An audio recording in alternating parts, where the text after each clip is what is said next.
जी, आज के लेक्चर का आगाज़ करते हैं। आज के लेक्चर में हमने अंडरस्टैंडिंग ऑफ इंटरनल कंट्रोल के कंसेप्ट में जो बाकी के कंपोनेंट्स हैं हमारे, वो डिस्कस करने हैं। कल कंट्रोल एनवायरनमेंट डिस्कस किया था, बाकी के 4 कंपोनेंट्स इंशाल्लाह आज डिस्कस करेंगे। कंट्रोल एनवायरनमेंट में किसी किस्म का क्वेश्चन पूछना चाहते हो, कोई चीज़ समझ नहीं पूछ सकते हैं। कंट्रोल एनवायरनमेंट की डेफिनेशन कह रहे हैं जी, स्टूडेंट के एक्सप्लेन कर दें। Correct control environment includes governance and management functions. Governance and management, पहले इसको अंडरलाइन कीजिए। इसका मतलब ये है कि ये लोअर लेवल के एम्प्लॉयज की बात नहीं हो रही। ये किसकी बात हो रही है? टॉप लेवल मैनेजमेंट की, दो शावे गवर्नेंस की। के जो टॉप लेवल मैनेजमेंट दो शावे गवर्नेंस है, उनका एटीट्यूड, अवेयरनेस एंड एक्शन क्या है टुवर्ड्स इंटरनल कंट्रोल सिस्टम। कि जो टॉप लेवल मैनेजमेंट है, जो डायरेक्टर्स हैं, वो with in the company internal control को क्या इंपॉर्टेंस देते हैं। अगर तो ये इंटरनल कंट्रोल को वेटेज देते हैं, सपोर्ट करते हैं, इसके ऊपर अमल करते हैं, तो ये चीज होगी हमारी जो कंट्रोल एनवायरनमेंट को इफेक्ट करेगी। लोअर लेवल के एम्प्लॉयज जो है, कैशियर है फॉर एग्जांपल, अकाउंट्स मैनेजर है, इन्वेंट्री मैनेजर है, रिसीवेबल क्लर्क है, ये लोग क्या काम करते हैं, कैसे काम करते हैं, ये कंट्रोल एनवायरनमेंट का हिस्सा नहीं है। डायरेक्टर्स कैसे काम करते हैं, टॉप लेवल मैनेजमेंट कैसे काम करते हैं, इंटरनल कंट्रोल सिस्टम को within the organisation promote करते हैं या नहीं करते, क्या उन्होंने अपना जो कोड ऑफ कंडक्ट स्टैब्लिश किया है कि नहीं, कम्युनिकेट किया है दूसरे एम्प्लॉयज तक के नहीं, इन लोगों का एक्शन, इन लोगों की अवेयरनेस, इन लोगों की इंपोर्टेंस जो है, इसको स्टडी करने का नाम है कंट्रोल एनवायरनमेंट को स्टडी करना। अगर इन लोगों की इफेक्टिव एक्टिव पार्टिसिपेशन है towards internal control system, towards matter of the company, तो फिर इसका मतलब कंट्रोल एनवायरनमेंट स्ट्रांग है। ठीक है। और फिर कह रहा है, ये पहले ये जो 2 लाइनें हमने पढ़ी, इससे हमें क्या समझ आए कि कंट्रोल एनवायरनमेंट रिलेट करता है दो शावे गवर्नेंस से और टॉप लेवल मैनेजमेंट से। और दूसरा, ये स्टडी करता है कंट्रोल एनवायरनमेंट कि इन लोगों का एटीट्यूड, इन लोगों का actions towards internal control system क्या है। अगर ये लोग इंटरनल कंट्रोल सिस्टम को इंपोर्टेंस देते हैं तो फिर कंट्रोल एनवायरनमेंट स्ट्रांग होगा, और अगर ये लोग इंटरनल कंट्रोल सिस्टम को इंपोर्टेंस नहीं देते, कंट्रोल एनवायरनमेंट वीक होगा। फिर नीचे हमें उसने एग्जांपल दी है कि हमें कैसे पता चलेगा ये लोग इंटरनल कंट्रोल सिस्टम को सपोर्ट कर रहे हैं कि नहीं। ठीक है, इनका एटीट्यूड सपोर्टिव है कि नहीं, एक्शंस क्या है इनके, हमें इनके किस तरह के एक्शन से, किस तरह के एटीट्यूड से पता चलेगा कि ये इंटरनल कंट्रोल्स को ड्यू इंपोर्टेंस दे रहे हैं। वो नीचे उसने हमें 7-8 फैक्टर्स बता दिए। ठीक। और फिर कह रहा है, it affects how an organisation and its employees deal with internal control policy and procedure. कहता है ये इनडायरेक्टली इफेक्ट करता है उन एम्प्लॉइज को। अब ये एम्प्लॉइज लोअर लेवल के एम्प्लॉइज की बात आ गई।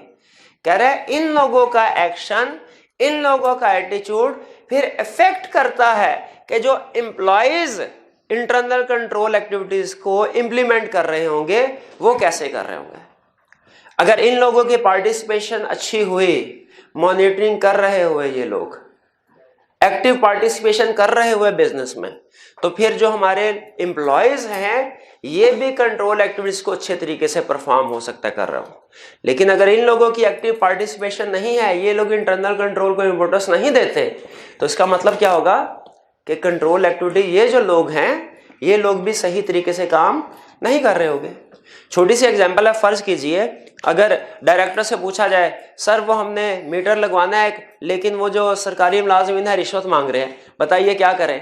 अगर डायरेक्टर कहते भाई रिश्वत मांग रहे हैं तो दे दो, काम तो करवाना है, तो इसका क्या मतलब है? क्या लोअर एम्प्लॉइज जो है, लोअर लेवल के एम्प्लॉइज, अब बताइए क्या वो करप्शन कर रहे होंगे कि नहीं कर रहे होंगे। टॉप लेवल मैनेजमेंट का अगर एटीट्यूड ये है कि वो इंटरनल कंट्रोल्स को, एथिक्स को प्रमोट नहीं कर रहे, तो इसका मतलब है जो लोअर एम्प्लॉइज हैं वो भी इंपोर्टेंस नहीं दे रहे होंगे।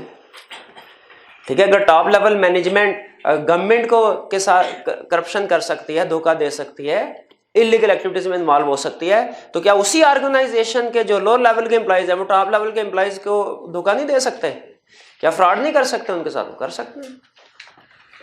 ठीक है। तो ये एटीट्यूड स्टडी करने का नाम है, कंट्रोल एनवायरनमेंट को स्टडी करना, टॉप लेवल और डायरेक्टर्स को। क्लियर हुआ जी कंसेप्ट? और कोई क्वेश्चन?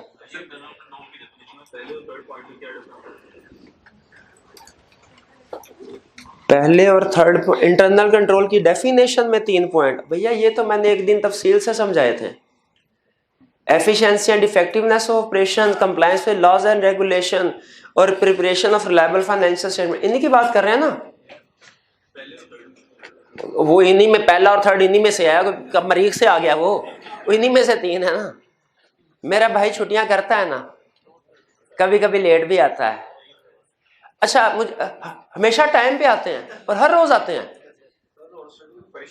भाई ये तो मेरी जिंदगी का मेरा सबसे हैरतनाक और अजीब वाकया है। आज आप ऐसे स्टूडेंट के दर्शन हो गए जो हमेशा टाइम पे आता है और उसने कभी भी छुट्टी नहीं की। शाबाश भाई शाबाश, वाकई ऐसा है। अच्छा मैं कंसेप्ट समझा देता हूं, लेकिन मुझे बताओ क्या वाकई ऐसा है? आपने कोई एक छुट्टी भी नहीं की और हमेशा टाइम पे आते हैं? चलिए समझा देता हूं। कहता जी इंटरनल कंट्रोल के ऑब्जेक्टिव्स जो होते हैं ना वो 3। देख किसी भी कंपनी के ऑब्जेक्टिव, इंटरनल कंट्रोल का मकसद क्या है? एंटिटी के ऑब्जेक्टिव अचीव हो। इंटरनल कंट्रोल का मकसद क्या है? एंटिटी के ऑब्जेक्टिव अचीव। एंटिटी के ऑब्जेक्टिव्स क्या है? किसी भी एंटिटी के 3 ऑब्जेक्टिव होते हैं। सबसे बड़ा ऑब्जेक्टिव क्या होता है? प्रॉफिट। और प्रॉफिट कैसे आता है? Through efficiency and effectiveness of operation. ठीक है, एफिशिएंसी का मतलब समझे कॉस्ट कम से कम है, इफेक्टिवनेस का मतलब समझे रेवेन्यू ज्यादा से ज्यादा।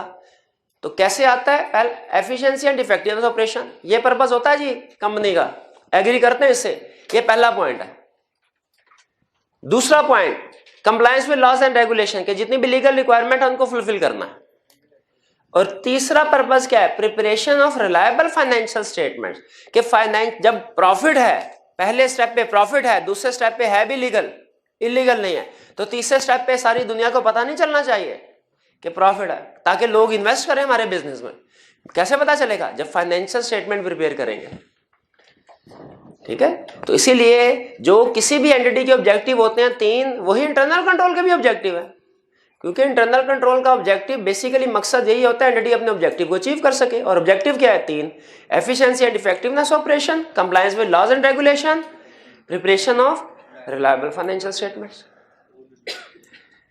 जी कुछ समझ आया आपको?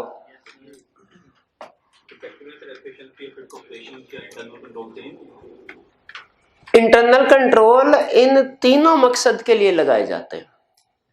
इन तीनों मकासद को पूरा करने के लिए इंटरनल कंट्रोल लगाए जाते हैं।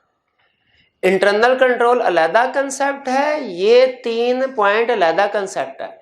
इंटरनल कंट्रोल इन पर्पस को अचीव करने के लिए लगाया जाता है। ठीक है, क्या आपका हर रोज घर में 2 घंटे पढ़ना और आपका पास हो जाना एक ही चीज है? एक ही चीज नहीं है, वो आपका इंटरनल कंट्रोल है, उसका मकसद यही है पास हो जाना। ठीक है, कि उससे 2 घंटे रोज पढ़ेंगे इंशाल्लाह पास हो जाएंगे, लेकिन एक ही चीज नहीं है। क्यों? क्योंकि 100% गारंटी तो नहीं होती कि आपका इंटरनल कंट्रोल सिस्टम भी है और लाजमी वो चीजें अचीव हो जाएंगे। आपको पता है इंटरनल कंट्रोल की लिमिटेशंस होती हैं। ठीक है, तो इंटरनल कंट्रोल के मकसद ये थी। ठीक है, इन तीनों में कुछ कंट्रोल्स हम लगाते हैं efficiency and effectiveness of operation के लिए, कुछ कंट्रोल्स हम लगाते हैं compliance with laws and regulation को इंश्योर करने के लिए, कुछ कंट्रोल्स हम लगाते हैं for preparation of reliable financial statements के लिए। ठीक है, तो तीनों ऑब्जेक्टिव्स हैं, तीनों ऑब्जेक्टिव को अचीव करने के लिए कंट्रोल्स लगाए जाते हैं, कुछ एक के लिए, कुछ दूसरे के लिए, कुछ तीसरे के लिए। क्लियर हो गया मेरे भाई? तो मुझे एक सवाल का जवाब दे दीजिए अब, क्या ऑडिटर ने क्लाइंट के सारे इंटरनल कंट्रोल्स को स्टडी करना है? सारे को नहीं करना मेरे भाई। हाँ, क्योंकि ऑडिटर को efficiency and effectiveness of operation से कोई गर्ज नहीं है। ऑडिटर को इस चीज से टेंशन नहीं होती कंपनी प्रॉफिट में है कि लॉस में है। उससे टेंशन इस चीज से होती है कि प्रॉफिट है तो प्रॉफिट हो, लॉस है तो लॉस शो करवाया हो, ऊंच नीच ना की गई हो। ऑडिटर को कंपनी का मकसद होता है कि हमारा प्रॉफिट हो, ज्यादा से ज्यादा हो। ऑडिटर का यह मकसद नहीं है। इसीलिए एफिशिएंसी एंड इफेक्टिवनेस ऑपरेशन से रिलेटेड कंट्रोल्स ऑडिटर के लिए रेलिवेंट नहीं होते। हाँ, preparation of reliable financial statement ये एंटिटी का भी ऑब्जेक्टिव है, ये ऑडिटर का भी ऑब्जेक्टिव है। इससे रिलेटेड कंट्रोल्स रेलिवेंट होंगे। इसीलिए ऑडिटिंग स्टैंडर्ड हमें क्या कहते हैं कि किसी जगह जब इंटरनल कंट्रोल को अंडरस्टैंड करने जाओ तो सारे के सारे इंटरनल कंट्रोल सिस्टम को अंडरस्टैंड ना करो, सिर्फ रेलिवेंट को करो। हमने कहा रेलिवेंट कौन से वाले हैं, उसने कहा ये 5। किसी भी जगह इंटरनल कंट्रोल को अंडरस्टैंड करने के लिए जाएंगे, हमने सिर्फ 5 रेलिवेंट कंपोनेंट की अंडरस्टैंडिंग ऑब्टेन करनी है, पूरे के पूरे इंटरनल कंट्रोल सिस्टम की नहीं, सिर्फ रेलिवेंट की। कौन कौन सा, कंट्रोल एनवायरनमेंट और information system relevant to financial statement और एंटिटीज रिस्क असेसमेंट प्रोसेस और कंट्रोल एक्टिविटीज और मॉनिटरिंग ऑफ कंट्रोल। ठीक है जी। Management operating style is not aggressive towards क्या लिखा हुआ है, फाइनेंशियल, टुवर्ड्स एम्प्लॉय तो नहीं लिखा हुआ, टुवर्ड्स फाइनेंशियल स्टेटमेंट लिखा हुआ। हाँ, ये क्या होता है, एटीट्यूड एग्रेसिव होना टुवर्ड्स फाइनेंशियल स्टेटमेंट। अगर मैनेजमेंट जो भी पॉलिसी जो भी डिसीजन करे वो फाइनेंशियल स्टेटमेंट्स को सामने रख के करे तो हम कहेंगे management is aggressive towards financial statement. इसका ये मतलब नहीं है कि मैनेजमेंट बड़ी गुस्से वाली होगी, एम्प्लॉइज को अब हर दूसरी बात पे झाड़ रही होगी, ऐसी बात नहीं है। एग्रेसिव का मतलब ये है कि एग्रेसिव टुवर्ड्स फाइनेंशियल स्टेटमेंट होने का मतलब ये है कि मैनेजमेंट फाइनेंशियल स्टेटमेंट में जो प्रॉफिट है उसको सामने रख के डिसीजन करती है और प्रॉफिट के मामले में हाईली सेंसिटिव है। हर वो चेंज इन एस्टीमेट जिससे प्रॉफिट बढ़ रहा हो उसको क्विकली एक्सेप्ट कर लेती है और हर वो चेंज इन एस्टीमेट जिससे प्रॉफिट कम हो रहा हो उसको डिस्करेज करते हैं। इनकम को अर्ली रिकॉग्नाइज कर लेती है और एक्सपेंसेस की रिकॉग्निशन डिले कर देती है। ये होता है एग्रेसिव होने का मतलब, एग्रेसिव टुवर्ड फाइनेंशियल स्टेटमेंट, कि प्रॉफिट के ऊपर कंप्रोमाइज नहीं करना, हर एक्शन का अल्टीमेट ऑब्जेक्टिव प्रॉफिट को बढ़ाना हो। जब मैनेजमेंट प्रॉफिट को ओवर एम्फसाइज करना शुरू कर दे तो हम कहते हैं management is aggressive toward financial statements. Clear हो गया जी? और कोई question? Management is committed toward competence का मतलब है मैनेजमेंट सिफारिश को, पर्सनल लाइक्स डिसलाइक्स को सामने रख के फैसले ना करे प्रमोशन के, हायरिंग वगैरह के, बल्कि लोगों की कॉम्पिटेंस, उनका नॉलेज, उनका एक्सपीरियंस देख के फैसले करे। ठीक है? जिस कंपनी में, अब मुझे बताइए, जिस ऑर्गेनाइजेशन में आपको पता चले सिफारिश पे लोग भर्ती हो रहे हैं, आपने आगे कुछ भी अंडरस्टैंड नहीं किया, आप कह सकते हैं इसका इंटरनल कंट्रोल वीक होगा, सारे सिफारिशी लोग हैं, इनको क्या काम आता, काम हो सकता है कुछ को काम आता, हो सकता है कुछ को ना आता हो, अक्सर को बल्कि नहीं आता होगा। सिफारिशी लोग जाहिर है वो काम कम ही करते हैं, उन्हें पता है सिफारिश में आए, सिफारिश में रहेंगे। तो ऑर्गेनाइजेशन में जो भी ह्यूमन रिसोर्स पॉलिसीज होनी चाहिए, हायरिंग की, फायरिंग की, प्रमोशन की, वो कॉम्पिटेंस की बेस पे होनी चाहिए।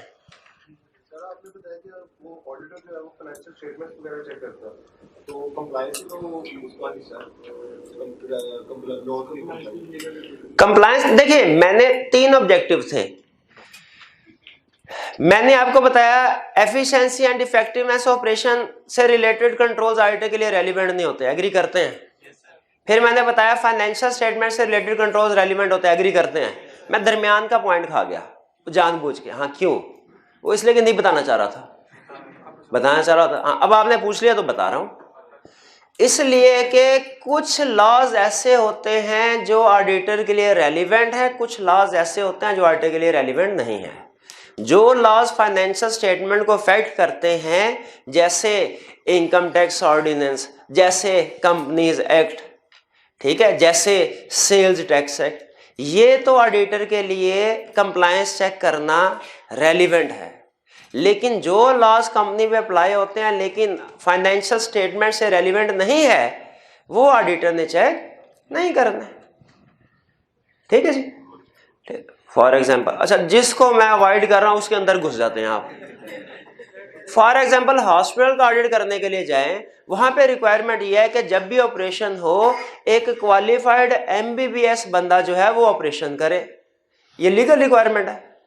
ठीक है, क्वालिफाइड एमबीबीएस, वो उनकी प्रैक्टिस, जिस तरह हमारे प्रोफेशन में कहते हैं जी ऑडिट वही करेगा जो आईकैप का मेंबर होगा, सर्टिफिकेट लिया होगा। मेडिकल प्रोफेशन में भी इस तरह की रिक्वायरमेंट है। हम ऑडिट करने के लिए गए, क्या हमारा काम ये देखना है कि जितने भी डॉक्टर्स ने सर्विसेज प्रोवाइड की है उनकी जो एक्सपेंस दिया गया, पेमेंट की गई है, एक्सपेंस के तौर पे रिकॉर्ड हो गई हो।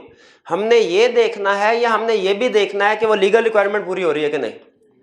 भाई हमें लीगल रिक्वायरमेंट से कोई, हमारी तरफ से वो अपने किसी चपड़ासी से ऑपरेशन करा लें, हमें क्या टेंशन है। ये लीगल रिक्वायरमेंट फाइनेंशियल स्टेटमेंट को इफेक्ट नहीं कर रही। इससे हो सकता है उनका लाइसेंस कैंसिल हो जाए, तो वो जब लाइसेंस कैंसिल होगा तब देखेंगे गोइंग कंसर्न को। अभी तो हमें ये हमारे कोई रेलिवेंट नहीं ना फाइनेंशियल स्टेटमेंट के। तो ऐसे लॉस कंक्लूजन क्या हुआ, ऐसे लॉस जो एफिशिएंसी एंड इफेक्टिव ऑपरेशन के कंट्रोल्स बिल्कुल नहीं समझना है हमने, फाइनेंशियल स्टेटमेंट के कंट्रोल्स बिल्कुल समझे, लेकिन compliance with laws and regulations हैं, ये वो वाले कंट्रोल्स हमने समझने हैं उन लॉज से रिलेटेड जो फाइनेंशियल स्टेटमेंट को इफेक्ट कर रहे होंगे, बाकी क्या नहीं। क्लियर हो गया मेरे भाई? चलिए, लेकिन फायदा कुछ नहीं हुआ।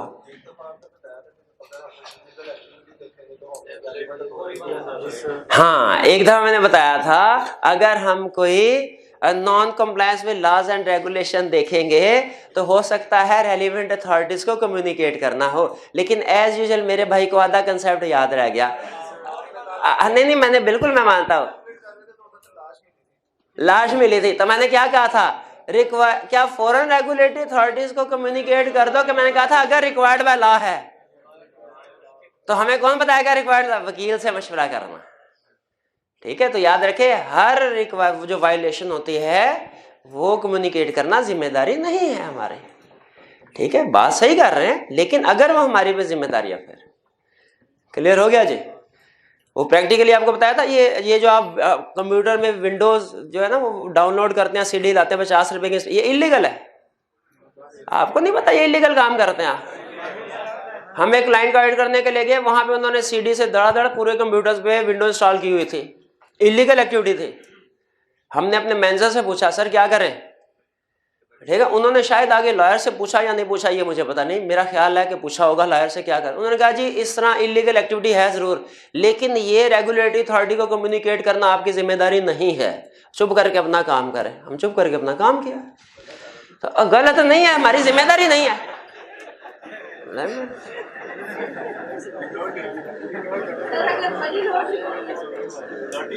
नहीं चले छोड़े जी।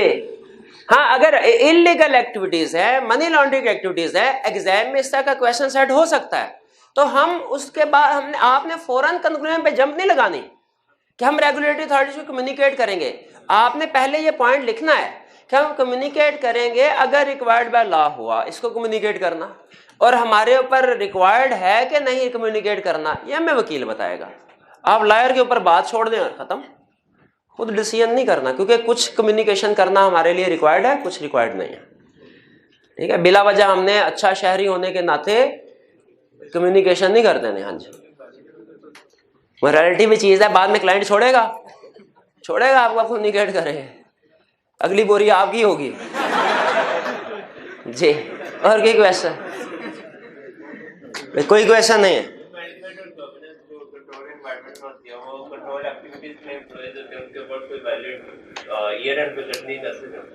उनके ऊपर क्या करती है?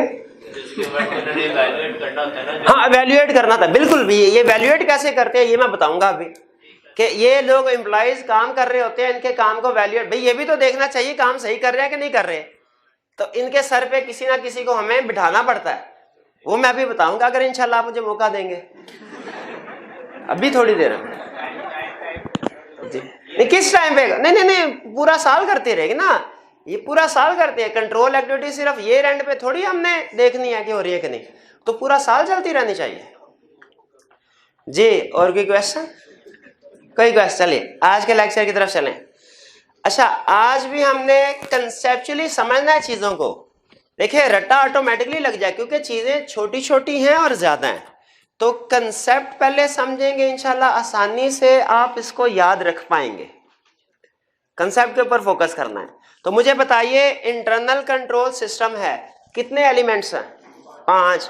हमने कल कौन सा पढ़ लिया? Control environment. और बाकी 4 कौन से हैं? Information system relevant to financial statement, entities, risk assessment process, control activities, monitoring of controls. अब सुनते जाएं, ये चारों इंटरलिंक्ड है। ये तो ओवरऑल है ना, समझ लीजिए एक इन्वायरमेंट है जिसके अंदर ये सारा काम हो रहा है, ये ओवरऑल। ये सारे चारों कंपोनेंट्स इंटरलिंक्ड है। कहानी शुरू होती है इंफॉर्मेशन सिस्टम से, ठीक है। सेकंड एलिमेंट जो हमने अंडरस्टैंड करना है वो है information system relevant to financial statement या रेलिवेंट टू फाइनेंशियल रिपोर्टिंग, एक ही मतलब है, फर्क नहीं पड़ता। पहले हमें यह देखना चाहिए इंफॉर्मेशन सिस्टम का क्या मतलब है। इंफॉर्मेशन सिस्टम का मतलब आपने आईटी में पढ़ा होगा कि कैसे इंफॉर्मेशन एक जगह से दूसरी जगह ट्रेवल करती है, फ्लो करती है, ये होता है इंफॉर्मेशन सिस्टम, ठीक है। इंफॉर्मेशन सिस्टम मैनुअल भी हो सकता है, इंफॉर्मेशन सिस्टम आईटी बेस्ड भी हो सकता है। पुराने जमाने में ईद आती थी, हम अपने दोस्त को ईद कार्ड लिख के भेजते थे, याद है, डब्बे में डब्बा, डब्बे में केक है, मेरा दोस्त नवीद लाखों में एक है, ठीक है। हाँ, एक और लोटे वाला शेर भी होता था। हाँ, तो वो भी एक इंफॉर्मेशन सिस्टम था। वो कौन सा सिस्टम था? Manual system. अब ईद आती है तो क्या करते हैं हम? मैसेज नहीं, अब हम मोबाइल पकड़ते हैं, मैसेज करते हैं, ईद मुबारक सेंड कर देते हैं, वो विद इन सेकेंड्स जो है वो दूसरी पार्टी के पास पहुंच जाता है मैसेज। ये भी इंफॉर्मेशन सिस्टम है, इससे भी इंफॉर्मेशन एक जगह से दूसरी जगह ट्रांसफर हो रही है, लेकिन ये कौन सा है? ये इलेक्ट्रॉनिक आईटी सिस्टम है। तो इंफॉर्मेशन सिस्टम का मतलब क्या हुआ? वो सिस्टम जिसके जरिए इंफॉर्मेशन एक जगह से दूसरी जगह पहुंचेगी। ये इंफॉर्मेशन सिस्टम मैनुअल भी हो सकता है, आईटी बेस्ड भी हो सकता है। ऑर्गेनाइजेशन में काम हो रहा है तो बताइए इंफॉर्मेशन एक जगह से दूसरी जगह ट्रैवल नहीं कर रही होगी? बिल्कुल कर रही होगी। अच्छा, वो इंफॉर्मेशन हर तरह की होगी, फाइनेंशियल स्टेटमेंट से जो रिलेट कर रही है वो भी होगी, और जो फाइनेंशियल स्टेटमेंट से रिलेट नहीं कर रही वो भी होगी। जैसे अगर पीआईए का ऑडिट करें हम, तो एक इंफॉर्मेशन तो ये होगी कि टिकट की बुकिंग होती है, उसके बाद टिकट्स जो हैं वो प्रिंट होती है, इशू होती है, फाइनेंशियल स्टेटमेंट में रिकॉर्डिंग कैसे होती है, ये भी एक इंफॉर्मेशन सिस्टम। एक इंफॉर्मेशन सिस्टम ये भी होगा कि जब जहाज जो है उड़ गया और वो बादलों में पहुंच गया, वो 30-40 हजार फुट की बुलंदी पे है, तो उसका जो टर्मिनल है ग्राउंड पे, उसके साथ राब्ता किस तरीके से हो रहा है, ये भी इंफॉर्मेशन सिस्टम है। क्या हमें हर तरह की इंफॉर्मेशन सिस्टम को अंडरस्टैंड करना चाहिए? नहीं, हमें तो सिर्फ उस इंफॉर्मेशन सिस्टम को अंडरस्टैंड करना है जो रेलिवेंट टू फाइनेंशियल स्टेटमेंट है। तो सेकेंड एलिमेंट के इंफॉर्मेशन सिस्टम को स्टडी करना है, और कौन से इंफॉर्मेशन सिस्टम को? फाइनेंशियल स्टेटमेंट्स हैं। अब वो कहता क्या है? कहता है आप जिस कंपनी में भी जाएं उसका information system relevant to financial statement understand करें। हमने कहा अच्छा ठीक है, बात समझ आ गई, फाइनेंशियल स्टेटमेंट से रेलिवेंट सिस्टम अंडरस्टैंड करना है, लेकिन ये तो बताओ फाइनेंशियल स्टेटमेंट में तो सारे एरियाज होते हैं, बड़े बड़े भी होते हैं, छोटे छोटे भी होते हैं, उसमें सेल, परचेजेस, पेरोल जैसे बड़े बड़े एरियाज भी हैं, उसमें other expenses, bank charges, repair and maintenance expense, इस जैसे छोटे एरियाज भी हैं। तो बताइए क्या हर एरिया को इंफॉर्मेशन सिस्टम को अंडरस्टैंड करें? उन्होंने कहा नहीं, आप सिर्फ जो सिग्निफिकेंट क्लासेस ऑफ ट्रांजैक्शन है ना, ऐसे इंफॉर्मेशन सिस्टम, देखिए इंफॉर्मेशन सिस्टम जो है फाइनेंशियल स्टेटमेंट का, उसमें सेल्स की ट्रांजैक्शन भी फ्लो कर रही होंगी, परचेजेस के ट्रांजैक्शन भी फ्लो कर रही होंगी, पेरोल की ट्रांजैक्शन भी फ्लो कर रही होंगी, रिपेयर एक्सपेंस की ट्रांजैक्शन भी फ्लो कर रही होंगी, और इसी तरह अदर चार्जेस की भी, अदर एक्सपेंसेस, मिसलेनियस एक्सपेंसेस की ट्रांजैक्शन भी फ्लो कर रही होंगी, इनिशिएट हो रही होंगी, रिकॉर्ड हो रही होंगी। क्या हमें सारे के सारे ट्रांजैक्शन का इंफॉर्मेशन सिस्टम समझना चाहिए? वो कहता है नहीं, सबका नहीं, बल्कि सिर्फ और सिर्फ सिग्निफिकेंट क्लासेस ऑफ ट्रांजैक्शन को एंड सिस्टम को अंडरस्टैंड करना है। किसको अंडरस्टैंड करना है? सिर्फ सिग्निफिकेंट क्लासेस ऑफ ट्रांजैक्शन को। फिर कहता है हम आपको खुद बता देते हैं सिग्निफिकेंट क्लासेस ऑफ ट्रांजैक्शन कौन सी होती है। वो होती है सेल्स की ट्रांजैक्शन, वो होती है परचेज की ट्रांजैक्शन। नॉर्मली किसी भी कंपनी में ये जो बता रहा हूं ना क्लास, ये नॉर्मली हर कंपनी में सिग्निफिकेंट होते हैं, सेल्स की, परचेज की, पेरोल की, उसके बाद कैश एंड बैंक की, और इन्वेंट्री एंड फिक्स एसेट्स के। ये जो ट्रांजैक्शन है बड़ी बड़ी, ये बाकी छोटी मोटी ट्रांजैक्शन रह जाती है। कहता है वो ठीक है, उनका सिस्टम आपकी मर्जी है, चाहे अंडरस्टैंड करे चाहे ना करे, लेकिन इनको आपने जरूर अंडरस्टैंड करना। तो बताइए इंफॉर्मेशन सिस्टम में क्या हमें हर क्लास ऑफ ट्रांजैक्शन का सिस्टम अंडरस्टैंड करना है? बल्कि 5 जो सिग्निफिकेंट है 5 सिस्टम अंडरस्टैंड करने हैं। कौन कौन से? सेल सिस्टम, परचेज सिस्टम, उसके बाद inventory and fix asset, cash and bank, payroll system, 5 system. आईकैप क्या कहता है, हमने कितने सिस्टम को अंडरस्टैंड, जब क्लाइंट की information system relevant to financial statement की अंडरस्टैंडिंग ऑब्टेन कर रहे होंगे, हमने कितने सिस्टम्स को अंडरस्टैंड करना है? 5 क्लास ऑफ ट्रांजैक्शन के सिस्टम को अंडरस्टैंड करना है। किस किस को? सेल सिस्टम को, परचेज सिस्टम को, पेरोल सिस्टम को, inventory and fix asset, cash and bank. ये 5 है। हमने कहा ठीक है, अच्छा इसमें अंडरस्टैंड क्या करना है? कहने लगा अच्छा जैसे सेल्स की ट्रांजैक्शन है, आपने हर सिस्टम में अंडरस्टैंड करना है क्या? प्रोसीजर टू इनिशिएट, कि ट्रांजैक्शन इनिशिएट कैसे होती है, प्रोसेस कैसे होती है, रिकॉर्ड कैसे होती है financial statement, and post transaction financial statement में पोस्टिंग कैसे होती है। हर फेज पे अकाउंटिंग रिकॉर्ड्स क्या बन रहे होते हैं, और अल्टीमेटली फाइनेंशियल स्टेटमेंट्स कैसे प्रिपेयर हो रहे हैं। यानी हमने सिग्निफिकेंट क्लासेस ऑफ ट्रांजैक्शन के सिस्टम को अंडरस्टैंड करना है। उस अंडरस्टैंडिंग में समझना क्या है कि कोई भी ट्रांजैक्शन जैसे सेल्स किया है, परचेज किया, इनिशिएट कैसे होती है, कि प्रोसेस कैसे होती है, यानी प्रोसेस से मुराद कितने डिपार्टमेंट से गुजरती है, हर डिपार्टमेंट में एक्टिविटीज क्या परफॉर्म होती हैं, रिकॉर्ड क्या बन रहा है हर डिपार्टमेंट में, और अल्टीमेटली कैसे फाइनेंशियल स्टेटमेंट्स में जाके वो क्लोज हो जाती है ट्रांजैक्शन। यानी information system relevant to financial statement में हमने सीखना क्या है, क्लाइंट की कितनी क्लासेस ऑफ ट्रांजैक्शन है जो सिग्निफिकेंट है, हर सिग्निफिकेंट क्लास ऑफ ट्रांजैक्शन में सीखना है इनिशिएट कैसे होती है, कितने डिपार्टमेंट से गुजरती है, हर डिपार्टमेंट में रिकॉर्ड क्या बन रहा है, और कैसे ये फाइनेंशियल स्टेटमेंट्स में अल्टीमेटली पोस्ट हो जाती हैं, जिसके बाद फाइनेंशियल स्टेटमेंट प्रिपेयर हो जाती हैं। ये हमने सीखना है information system relevant to. For example, अब एक एग्जांपल देता हूं, बात मजीद क्लियर होगी। अगर मैं किसी जगह ऑडिट करने के लिए जाऊं, क्या मुझे इंफॉर्मेशन सिस्टम स्टडी करना चाहिए? बिल्कुल। आपके ख्याल में क्या सेल्स एक सिग्निफिकेंट क्लास ऑफ ट्रांजैक्शन है? बिल्कुल है।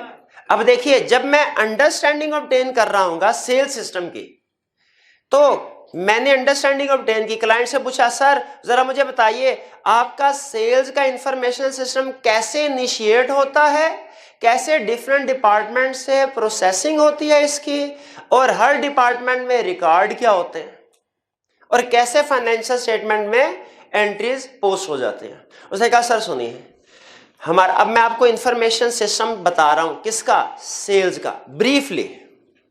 उसने कहा सर सुनिए, हमारा एक सेल्स ऑर्डर डिपार्टमेंट है, ट्रांजैक्शन इनिशिएट वहां से होती है। इनिशिएट तब होती है जब कोई भी कस्टमर आके कहता है सर मुझे उधार माल बेच दीजिए, हमारा सेल्स सिस्टम इनिशिएट वहां से होता है। हमारा सेल्स ऑर्डर डिपार्टमेंट में बंदा देखता है कि क्या हमारे पास इन्वेंट्री मौजूद है कि नहीं, क्या ये कस्टमर इस काबिल है कि नहीं कि इसको उधार माल बेचा जाए। अगर दोनों चीजें यस हो जाए तो वो एक सेल्स ऑर्डर एग्री कर लेता है। इनिशिएशन पहला डिपार्टमेंट, डॉक्यूमेंट कौन सी बनी? Sales order. फिर वो नेक्स्ट दूसरे डिपार्टमेंट डिस्पैच डिपार्टमेंट को सेल्स ऑर्डर इशू कर देता है। डिस्पैच डिपार्टमेंट ड्यू डेट के ऊपर इस ऑर्डर के मुताबिक चीजें मंगवाता है इन्वेंट्री डिपार्टमेंट से, उनकी पैकिंग करता है, एक डॉक्यूमेंट बनाता है जिसे कहते हैं गुड्स डिस्पैच नोट, GDN, और ये कस्टमर को सेंड कर देता है, और गुड डिस्पैच नोट अगले डिपार्टमेंट को सेंड कर देता है, इनवाइसिंग या बिलिंग डिपार्टमेंट। अब आपको पता चल गया डिस्पैच डिपार्टमेंट में क्या एक्टिविटी परफॉर्म होती हैं, और इसमें डॉक्यूमेंट कौन सी बन रही है, अकाउंटिंग रिकॉर्ड कौन सा बन रहा है, GDN। इसके बाद इनवाइसिंग वाले डिपार्टमेंट वाले का काम ये होता है कि गुड डिस्पैच नोट और सेल्स ऑर्डर की बेस पे सेल इनवाइस प्रिपेयर करे और आगे अकाउंट्स डिपार्टमेंट को सेंड कर दे। अब इस डिपार्टमेंट में कौन सा अकाउंटिंग रिकॉर्ड बन रहा है, सेल इनवाइस। फिर उसके बाद अकाउंट्स डिपार्टमेंट के पास इनवाइस चली जाती है, अकाउंट्स डिपार्टमेंट में अगर तो मैनुअल सिस्टम चल रहा है तो वो मैनुअली एंट्री पास कर रहा होगा, डेटर्स, डेबिट, सेल्स, क्रेडिट। और अगर आईटी सिस्टम है, आपको पता है आईटी सिस्टम भी आ गया है, ठीक है, बहुत से ईआरपी सिस्टम है, सेल्स सिस्टम है, सैप है, और इसके अलावा पीस्ट्री है, और बहुत से सिस्टम है। अगर वो आईटी सिस्टम यूज कर रहा है तो वो सिर्फ सेल इनवॉइस एंटर करेगा, अमाउंट एंटर करेगा, ऑटोमेटिकली जनरल लेजर, ट्रायल पर अपडेट हो जाएंगे। तो ये है हमारा इंफॉर्मेशन सिस्टम। तो बताइए क्या हमें ऑडिट करने के लिए जा रहे हैं, इंफॉर्मेशन सिस्टम समझना चाहिए कि नहीं? कौन सा information system? Relevant to financial statements. और इसमें सिग्निफिकेंट क्लासेस ऑफ ट्रांजैक्शन कौन सी होती हैं जो आपने तकरीबन हर क्लाइंट में अंडरस्टैंड करनी है? Sale system, purchase system, payroll system, cash and bank, inventory and fix assets. और हर सिस्टम में सीखना क्या है कि ट्रांजैक्शन इनिशिएट कैसे हुई, कितने डिपार्टमेंट में प्रोसेसिंग हुई, हर डिपार्टमेंट में एक्टिविटी क्या हुई, अकाउंटिंग रिकॉर्ड क्या बना, और कैसे वो अल्टीमेटली फाइनेंशियल स्टेटमेंट्स में पोस्ट हो गई। पहले वाली बात समझ आ गई। अब ये खास तौर पे सिग्निफिकेंट क्लासेस ऑफ ट्रांजैक्शन जरूर जहन में रखिएगा, मैंने बाद में इस कंसेप्ट को लिंक करूंगा। नेक्स्ट इंफॉर्मेशन सिस्टम है। अच्छा मुझे बताइए, कोई भी इंफॉर्मेशन सिस्टम होगा क्या कंफर्म है कि 100% एरर फ्री होगा, या उसमें कुछ ना कुछ रिस्क हो सकता है? बिल्कुल। जैसे मैंने आपको वो जहाज की एग्जांपल दी, वो एक ट्रांसमिशन हो रही होती है और टर्मिनल के साथ जहाज की, लेकिन सम टाइम रिस्क होता है कि वो किसी वजह से वो ट्रांस कम्युनिकेशन ना हो पाए, ब्रेक हो जाए मीडियम। तो आपने शायद सुना वो जहाज में एक होता है शायद ब्लैक बॉक्स कहते हैं उसको, कि बाद में पता चल जाए कि जी क्या एक्टिविटीज हो रही थी जहाज में। अब जाहिर है अगर वो कम्युनिकेशन ब्रेक हो गई तो ग्राउंड पे जो लोग बैठे हैं उनको तो कुछ पता नहीं होगा जहाज में क्या हो रहा है। तो उन्होंने एक कंट्रोल पर्पस के लिए अल्टरनेट दूसरा सिस्टम भी रखा होता है। उसी तरह मुझे बताइए, हमने अपना information system relevant to financial statements company की मैनेजमेंट ने बना लिया। अब क्या कंफर्म है कि ये हमेशा परफेक्ट काम करता रहेगा, कि रिस्क है कहीं ना कहीं कुछ ना कुछ गड़बड़ हो सकती है? क्या मैनेजमेंट को बैठ के सोचना चाहिए कि किस जगह क्या गड़बड़ हो सकती है? फिर बताइए, क्या मैनेजमेंट को बैठ के सोचना चाहिए कि किस जगह पे क्या गड़बड़ हो सकती है? यहां पे इंफॉर्मेशन सिस्टम बनाया, यहां पे क्या कर रही है मैनेजमेंट? बैठ के सोच रही है किस जगह क्या गड़बड़ हो सकती है।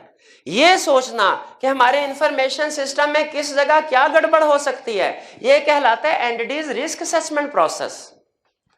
यह क्या कहलाता है? एंटिटीज रिस्क असेसमेंट प्रोसेस, कि हमारे इंफॉर्मेशन सिस्टम में किस जगह क्या गड़बड़ हो सकती है। पहली चीज ध्यान में रखनी है, ये एंटिटीज रिस्क असेसमेंट प्रोसेस है, इसे ऑडिटर्स रिस्क असेसमेंट प्रोसीजर के साथ मिक्स नहीं करना। ऑडिटर का रिस्क असेसमेंट प्रोसीजर और है, एंटिटीज रिस्क असेसमेंट प्रोसेस और है, दोनों को मिक्स नहीं करना। क्लियर हो गया? अच्छा, एंटिटीज रिस्क असेसमेंट प्रोसेस में एंटिटी क्या करती है? वो अपने इंफॉर्मेशन सिस्टम को देखती है और वैल्यूएट कर रहे होते हैं, सोच रहे होते हैं, आइडेंटिफाई करते हैं क्या risk. Management risk assessment process में क्या करती है? रिस्क को आइडेंटिफाई करती है, फिर क्या करती है? रिस्क को असेस करती है, फिर क्या करती है? रिस्क को मैनेज करते हैं।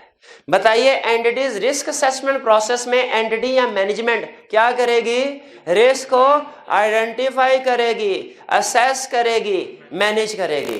रिस्क को आइडेंटिफाई करेगी, असेस करेगी, मैनेज करेगी। आइडेंटिफाई करने का मतलब क्या है भाई? ढूंढना किस जगह रिस्क हो सकता है। जैसे मुझे बताइए, क्या ऐसा हो सकता है कि गुड्स डिस्पैच नोट तो बने हुए हों 10, लेकिन किसी वजह से एक आधा गुड डिस्पैच नोट इनवाइसिंग वाले के पास ना पहुंच सका हो, गुम हो जाए रास्ते में, और इनवाइसेस बन जाए 9। अब सोचे कंपनी को तो नुकसान हो गया ना, वो सेल इनवाइस ही नहीं रिकॉर्ड होगी, कस्टमर से क्लेम ही नहीं करेंगे, क्लेम नहीं करेंगे, इतना शरीफ तो कोई कस्टमर नहीं अपने से पैसे देते। वो कहेगा ठीक है आप भूले पड़े हैं तो मैं भी भूल जाता हूँ, पैसे जिसने देने हो पैसे वो यही करता है।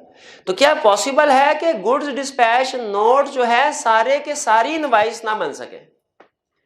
या क्या ये भी पॉसिबिलिटी है कि सेल इनवाइस तो अकाउंट्स वाले को भिजवाई थी 9, उसने ट्रांजैक्शन में रिकॉर्ड कर दी 8 या रिकॉर्ड कर दी 10 या 9 की 9 ही की, अमाउंट ऊपर नीचे कर दी। भाई ये भी तो देखिए सिस्टम है ना, इंसान बैठे काम कर रहे हैं, तो गलती हो सकती है। क्या ये रिस्क है इंफॉर्मेशन सिस्टम में? इन्हीं रिस्क को आइडेंटिफाई करना काम है एंटिटीज रिस्क असेसमेंट प्रोसेस का। आइडेंटिफाई करने का मतलब क्या है? देखना किस जगह रिस्क है, हो सकता है, रिस्क को आइडेंटिफाई करना। असेस करने का मतलब क्या है? कि वैल्यूएट करना सिग्निफिकेंट है कि नहीं, सिग्निफिकेंट है कि नहीं। और फिर मैनेज करना रिस्क को, क्या मतलब कि क्या किया जाए तो ये रिस्क मैनेज हो जाएगा। असल में ये रिस्क मैनेज ये रिलेट करता है कंट्रोल एक्टिविटी के साथ। रिस्क कैसे मैनेज होगा? कंट्रोल लगाएंगे उसके ऊपर, तभी रिस्क मैनेज होगा। जैसे एग्जांपल देता हूं, हमने रिस्क आइडेंटिफाई किया, रिस्क आइडेंटिफाई किया हमने कि से गुड डिस्पैच नोट हो सकता है सारी की सारी इनवॉइस ना बन सके। ये क्या है? रिस्क आइडेंटिफाई किया। दूसरा नंबर हमने असेस करना है सिग्निफिकेंट है कि नहीं। हमने कहा भाई छोटी मोटी ट्रांजैक्शन होती तो खैर थी, ये तो सिग्निफिकेंट ट्रांजैक्शन है। उन्होंने कहा अच्छा सिग्निफिकेंट ट्रांजैक्शन है, इसको फिर मैनेज लाजमी करना है। भाई कैसे मैनेज करें इसको? कोई ना कोई कंट्रोल लगाएं। कैसे मैनेज करें? भाई कंट्रोल लगाए, ये लिंक करता है, इसमें कंट्रोल सोचते हैं, इसमें कंट्रोल अप्लाई करते हैं। हमने कहा अच्छा फिर इसका मतलब ये है, एक कंट्रोल लगाते हैं क्या कि जितने भी गुड डिस्पैच नोट होंगे उनको एक नंबर दे के लिस्ट बना दी जाएगी, और हर एक के आगे जब उसकी सेल इनवॉइस बनेगी दूसरे कॉलम में उसकी सेल इनवॉइस की लिस्ट दे दी जाएगी। पता चल जाएगा कौन से वाले गुड डिस्पैच नोट है जिनकी इनवॉइस नहीं बने। जब ये कंपैरेटिव लिस्ट बन जाएगी, हर गुड डिस्पैच नोट के आगे उसकी सेल इनवॉइस लिखी होगी, तो बताइए क्या ऐसे गुड डिस्पैच नोट आइडेंटिफाई नहीं हो जाएंगे जिनकी इनवॉइस नहीं बनी? उनका इनवॉइस वाला कॉलम खाली आ रहा होगा। ठीक है, तो ये है मैनेज करना। भाई बात समझ आई कि एंटिटीज रिस्क असेसमेंट प्रोसेस में क्या करते हैं? रिस्क को आइडेंटिफाई करते हैं, असेस करते हैं और मैनेज करते हैं। यहां तक क्लियर है? अच्छा, रिस्क को आइडेंटिफाई कैसे करते हैं? मैनेजमेंट कैसे रिस्क आइडेंटिफाई करेगी? मैनेजमेंट को कैसे पता चलेगा किस चीज में रिस्क है? मैनेजमेंट जब रिस्क आइडेंटिफाई कर रही होगी किन चीजों को सामने रखेगी? भाई अब सुनिए, मैनेजमेंट कैसे रिस्क आइडेंटिफाई करती है या किन चीजों से रिस्क आइडेंटिफाई होते हैं?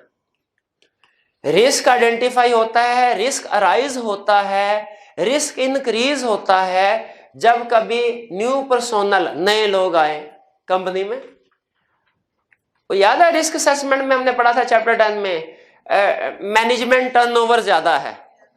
तो हमने कहा था मैनेजमेंट टर्नओवर ज्यादा है, इसमें एक तो इस वजह से रिस्क है, इनएक्सपीरियंस लोग होंगे, ज्यादा एरर करेंगे, और दूसरा लग रहा है हमें कि अंदर कोई गड़बड़ चल रही है, इसीलिए कोई एम्प्लॉय टिक के नहीं बैठा, वो किसी को टिकने नहीं देते। रिस्क ज्यादा था न्यू पर्सोनल की वजह से। ठीक है, और किस वजह से रिस्क बढ़ता है? रिस्क जब न्यू आईटी सिस्टम इंस्टॉल करें, न्यू आईटी या एग्जिस्टिंग आईटी सिस्टम को चेंज कर दें, अपग्रेड कर दें। इससे रिलेटेड भी हमने रिस्क असेसमेंट केस स्टडी की थी ना। क्लाइंट ने नया आईटी सिस्टम जो है वो इंस्टॉल किया था, तो उसने कहा था शुरू के 2-3 महीनों में प्रोसेसिंग एरर ज्यादा थे। तो जब क्लाइंट नया आईटी सिस्टम इंस्टॉल करेगा, लॉन्च करेगा, रिस्क होगा कि नहीं होगा? बिल्कुल होगा। ये एग्जिस्टिंग को अपग्रेड करे, उसमें भी रिस्क है। और रिस्क इसमें रैपिड ग्रोथ, रैपिड ग्रोथ। अगर पिछले साल की निस्बत इस साल सेल्स बहुत ज्यादा है तो एज ऑडिटर हमारे लिए रिस्क है कि नहीं? मैनेजमेंट के लिए भी रिस्क होगा कि नहीं? कि कहीं हमारे लोअर लेवल के एम्प्लॉइज हैं, उन्होंने बोनस लेने के लिए फेक सेल तो नहीं रिकॉर्ड कर दी। रैपिड ग्रोथ से भी रिस्क राइज होता है कि नहीं? रिस्क आइडेंटिफाई करने में मैनेजमेंट क्या रैपिड ग्रोथ को भी कंसीडर करे? बिल्कुल करे, इससे भी रिस्क राइज होता है। और किससे रिस्क राइज होता है? New product. भाई न्यू प्रोडक्ट लॉन्च होने में क्या रिस्क होता है? कि हो सकता है ऑब्सोलीट हो जाए। भाई जब भी कोई नई मूवी लॉन्च होती है क्या सारी सुपर हिट होती है? रिस्क होता है, हो सकता है सुपर हिट हो जाए, हो सकता है फ्लॉप हो जाए। तो हमने किस एंगल से सोचना है? हो सकता है फ्लॉप हो जाए। ठीक है, तो न्यू प्रोडक्ट की वजह से, अच्छा न्यू प्रोडक्ट ना सही, एग्जिस्टिंग तो फ्लॉप हो ही जाती है। भाई जब भी नई मूवी आती है, नई मूवी फ्लॉप हो हिट हो अलग बात है, जो पहले सिनेमा में चल रही थी वो तो उतर गई ना मूवी, उससे कौन सा रेवेन्यू आएगा? वो तो ऑब्सोलीट हो गई। तो इसीलिए न्यू प्रोडक्ट से भी रिस्क अराइज होता है। न्यू काउंटिंग रिक्वायरमेंट, नया स्टैंडर्ड आ जाए, नई रेगुलेटरी रिक्वायरमेंट आ जाए, नया स्टैंडर्ड आ जाए, लॉ का सिलेबस चेंज हो गया, अकाउंटिंग का सिलेबस चेंज हो गया, रिस्क है कि नहीं? कि रिवीजन में से आई क्या पूछेगा, रिवीजन में से आई क्या पूछेगा, रिस्क। और उसमें रिस्क इस वजह भी होता है कि जो चीज रिवाइज हुई हो ना, उसका पास पेपर के क्वेश्चन ही अवेलेबल नहीं होते, वो फिर टीचर सर खपाता है, वो कहीं इधर उधर से ढूंढता है। तो न्यू काउंटिंग रिक्वायरमेंट आ जाए, न्यू लीगल रिक्वायरमेंट्स आ जाए, इनसे भी रिस्क राइज होता है। फॉरेन ऑपरेशंस, क्या रिस्क है फॉरेन ऑपरेशंस में? करेंसी एक्सचेंज का, बिल्कुल यार। और रीस्ट्रक्चरिंग, ये तो आप नहीं बता पाएंगे कि रीस्ट्रक्चरिंग में रिस्क क्या होता है। हाँ जी, रीस्ट्रक्चरिंग का मतलब क्या पता है ना आपको? हम देखते हैं कि जो हमारे लॉस मेकिंग यूनिट होते हैं उनको बंद कर देते हैं, एम्प्लॉयज को जॉब से निकाल देते हैं, प्रोविजन रिकॉर्ड करना एम्प्लॉयज की, जिन एम्प्लॉयज को छोड़, और जो फिक्स एसेट होते हैं उनकी क्लासिफिकेशन का रिस्क होता है। करंट एसेट में क्लासिफाई करना, जिनको भी यूज नहीं करना बेचना, इम्पेयरमेंट। तो अब मुझे ये बताइए, क्या आपको पता चल गया मैनेजमेंट रिस्क को कैसे आइडेंटिफाई करेगी?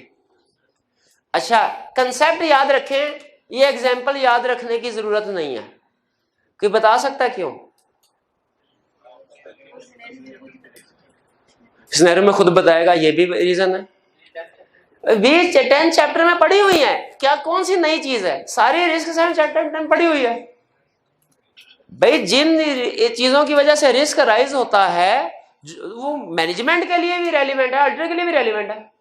ये चैप्टर 2 में भी पढ़ी हुई है, वो प्रोफेशनल कैपिटल की एग्जांपल, ये कई एग्जांपल उधर भी पढ़ ली थी हमने।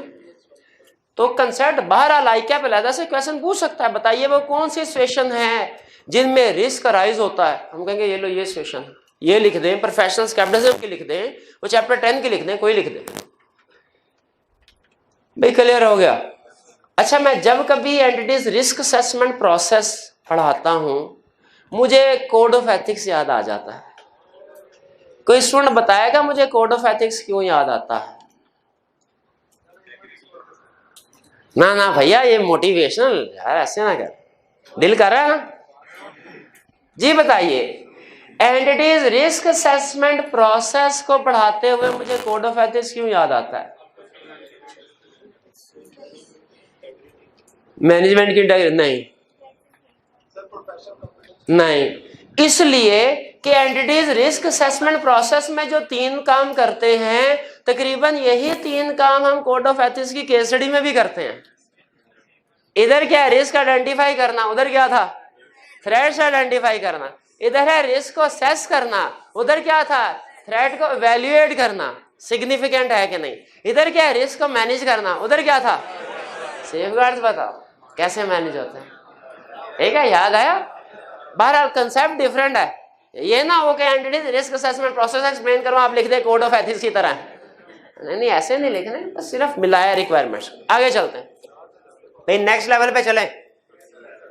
रिस्क आइडेंटिफाई कर लिए, असेस कर लिए भाई, इसके साथ एक कहावत लिख लें, हमारे ऑडिट की कहावत, शायद आपने सुनी हो कभी। Where there is a risk there should be a control. Where there is a risk there should be a control. ये पता है कहावत किसने याद की है? आपके इस भाई ने। लिखे, where there is a risk there should be a control. हाँ, मैं कॉलेज में भी लिखता हूँ। हाँ, मैं पार्ट टाइम में हिकमत भी करता हूँ।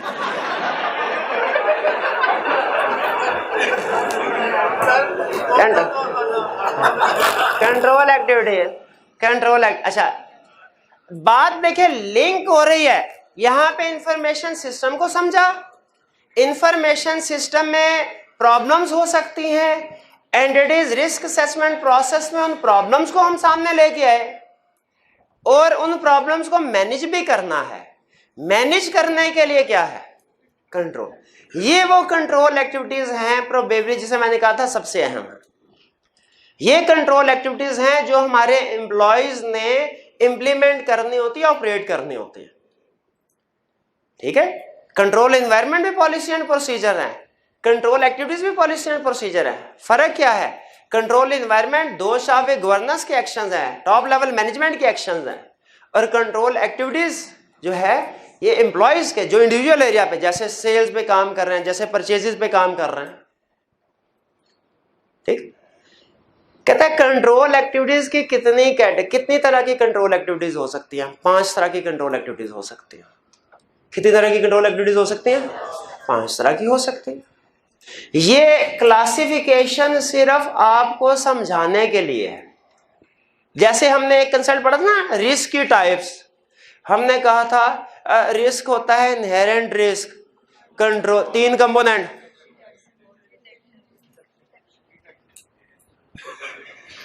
अच्छा, बहुत ही आसान सवाल है, वैसे मैं पूछना नहीं चाह रहा, लेकिन फिर भी चूंकि मुझे यकीन है कि आप भूल गए होंगे, हर हफ्ते रिवीजन नहीं करता।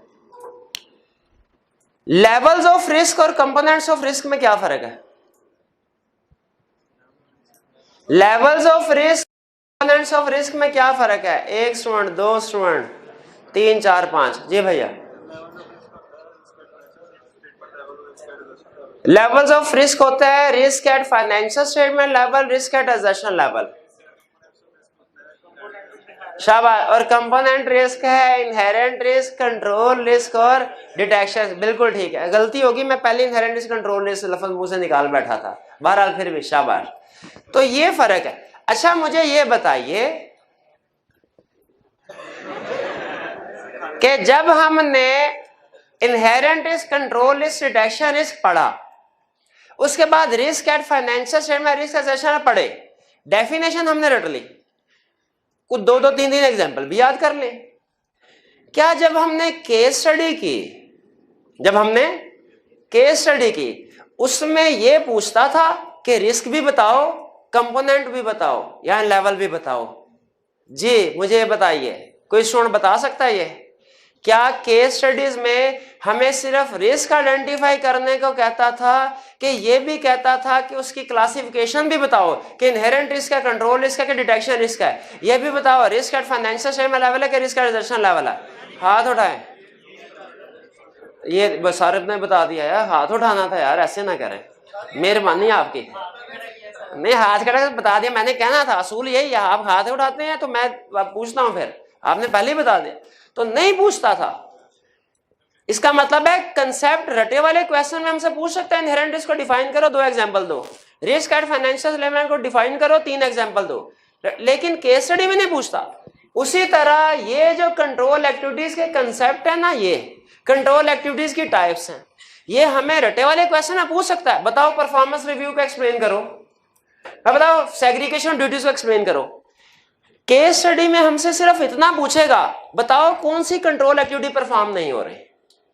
क्लासिफिकेशन नहीं पूछेगा, क्लासिफिकेशन नहीं पूछेगा केस स्टडीज में, लेकिन जो कि रटे वाले क्वेश्चन में पूछ सकता है, इसलिए मैं डिस्कस कर रहा हूं।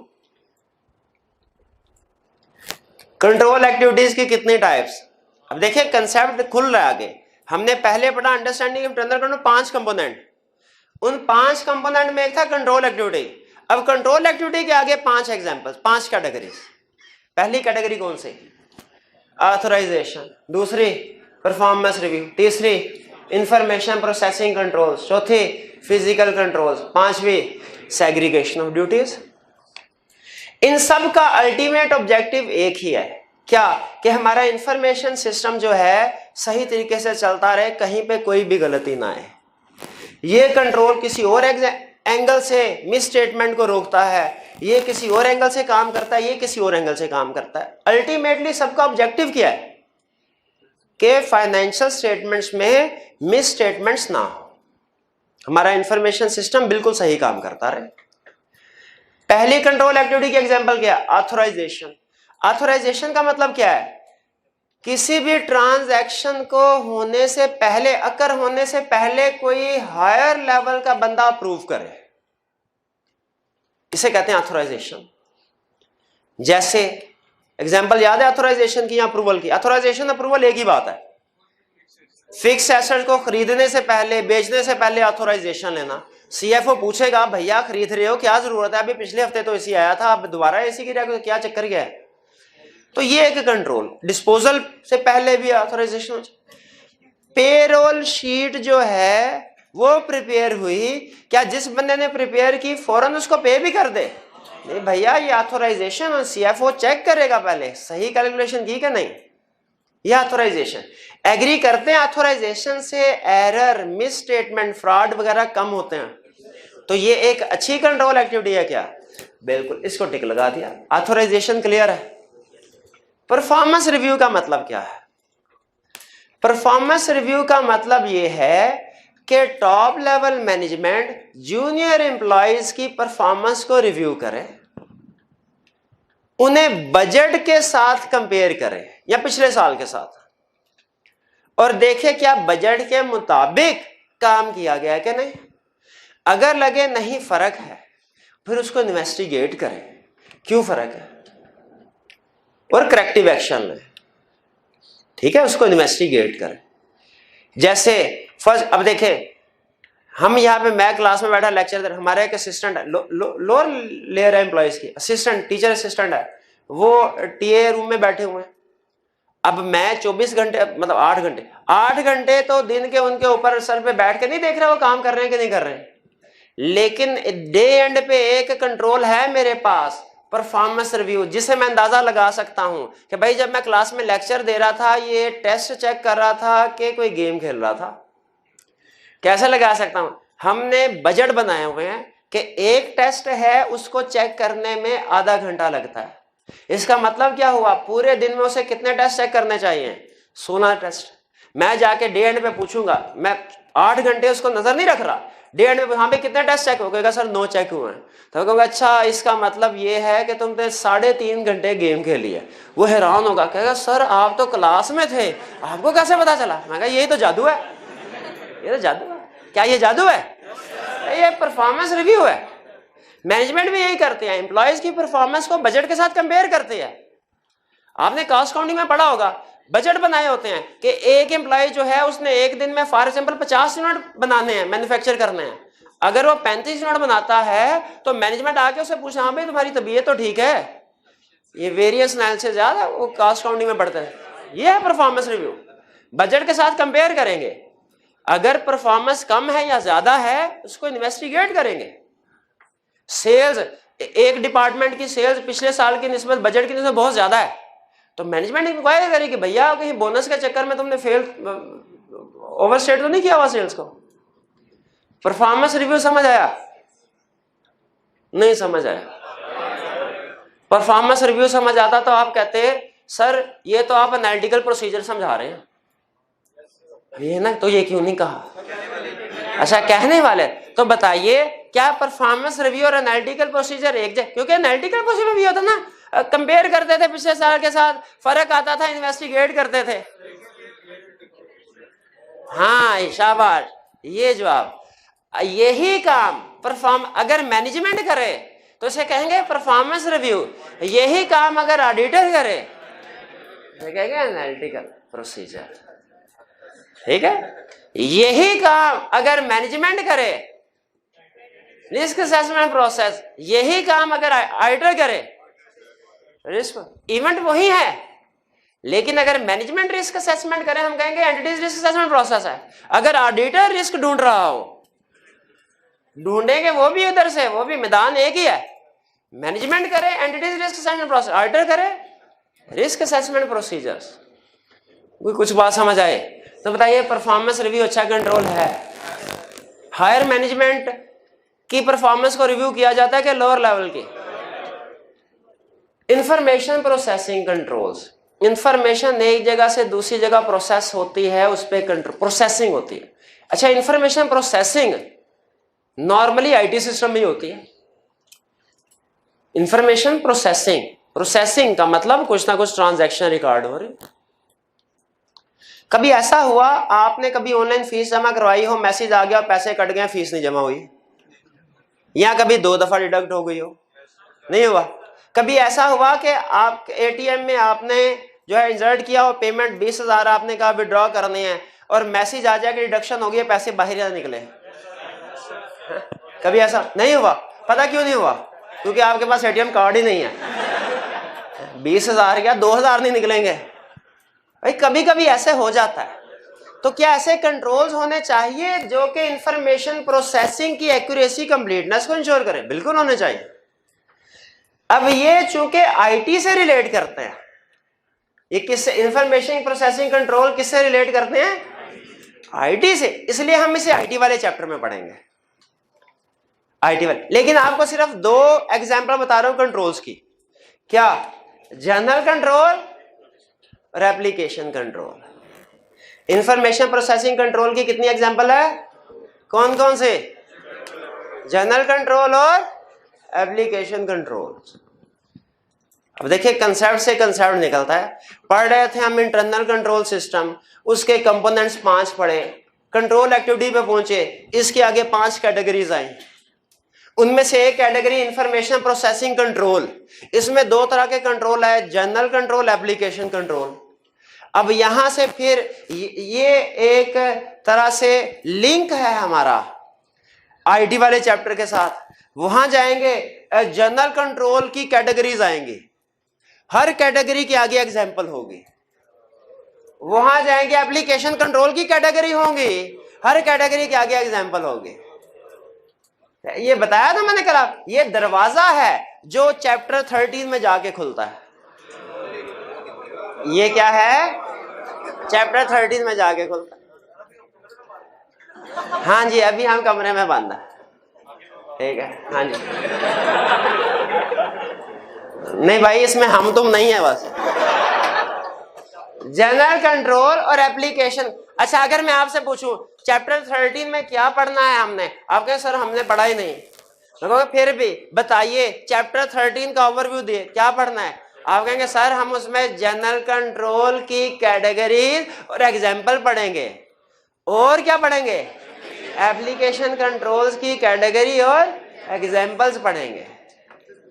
भी इंफॉर्मेशन प्रोसेसिंग कंट्रोल क्लियर हुआ। फिजिकल कंट्रोल,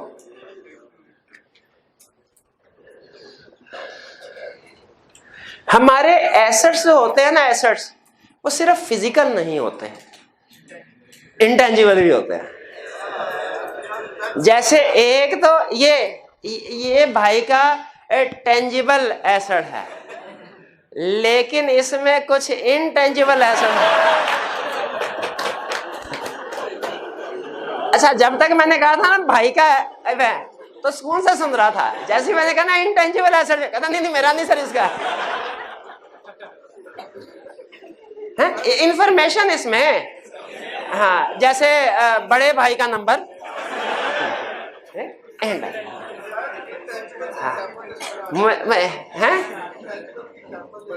नहीं भाई, इंटेंजिबल की एग्जांपल समझ तो आप गए हैं। तो बताइए, क्या दोनों को सिक्योर करना चाहिए कि किसी एक को? वे दोनों को सिक्योर करना चाहिए। तो जो इंफॉर्मेशन को सिक्योर करने के लिए कंट्रोल्स हैं, वो है इंफॉर्मेशन वाले कंट्रोल्स। इसमें हम इंफॉर्मेशन को कंट्रोल सिक्योर कर रहे हैं। और जो मोबाइल फिजिकल एसेट्स को सिक्योर कर, उसके लिए कौन से कंट्रोल है? Physical control. बाज़ औक़ात मोबाइल तो 3310 होता है, उसमें इंफॉर्मेशन बड़े काम की होते हैं। तो हमारे लिए याद रखें, देखिए ऑर्गेनाइजेशन है, उनका पूरा आईटी सिस्टम है, उनका पूरा आईटी, वो मिलियंस की इन्वेस्टमेंट करके उन्होंने उसको इंस्टॉल किया होता है। तो इंफॉर्मेशन भी सेंसिटिव होती है, उसको भी प्रोटेक्ट करना है। कैसे प्रोटेक्ट करना है? जनरल कंट्रोल, एप्लीकेशन कंट्रोल से। फिजिकल एसेट्स है, इनको भी प्रोटेक्ट करना। कैसे? फिजिकल कंट्रोल से। कौन से फिजिकल कंट्रोल? फॉर एग्जाम्पल, बड़ी एग्जाम्पल फिजिकल एसेट्स में इन्वेंट्री की होती है, फिक्स एसेट की होती है। इन्वेंट्री की एग्जाम्पल है भाई, जिस जगह पे इन्वेंट्री है वहां पे एक्सेस लिमिट करना। जिस जगह पे इन्वेंट्री पड़ी हुई है, एक्सेस लिमिट, यानी आपने अक्सर देखा होगा unauthorised person are not allowed, unauthorised person are not allowed. ठीक है, वो क्या है? एक्सेस रिस्ट्रिक्ट की गई है। फिजिकल सिक्योरिटी, फिजिकल सिक्योरिटी का मतलब क्या है कि उस जगह पे एक्सेस को आप रिस्ट्रिक्ट करते हैं। और दूसरा क्या है? Counting and reconciliation. जिस जगह पे इन्वेंट्री पड़ी हुई है, एक्सेस रिस्ट्रिक्ट कर दी। जिस जगह पे इन्वेंट्री पड़ी हुई है, एक्सेस रिस्ट्रिक्ट कर दी, अनऑथोराइज्ड पर्सन नहीं आ सकता। फिर इसके बाद दूसरा कंट्रोल क्या? कि हर मंथ एंड पे स्टॉक काउंट किया जाएगा और देखा जाएगा बुक बैलेंस के साथ रिकंसाइल हो रहा है कि नहीं, रिकंसिलिएशन भी भेज जाएंगे। भाई फर्क पता चल रहा है, ये दोनों कंट्रोल है। जैसे हम टीचर है, हम राइज में किसी भी जगह जा सकते हैं, सुबह एक जगह नहीं दो जगह के, दो जगह कौन सी जगह, ये कैशियर के पास, कैशियर का जो काउंटर होता है आपने देखा होगा, वो रिस्ट्रिक्टेड है, अलग से सेपरेट है, वो अंदर कोई नहीं आ सकता, वो कैशियर अंदर जाता है और लॉक लगा देता है दरवाजे को, जगह ही नहीं होती।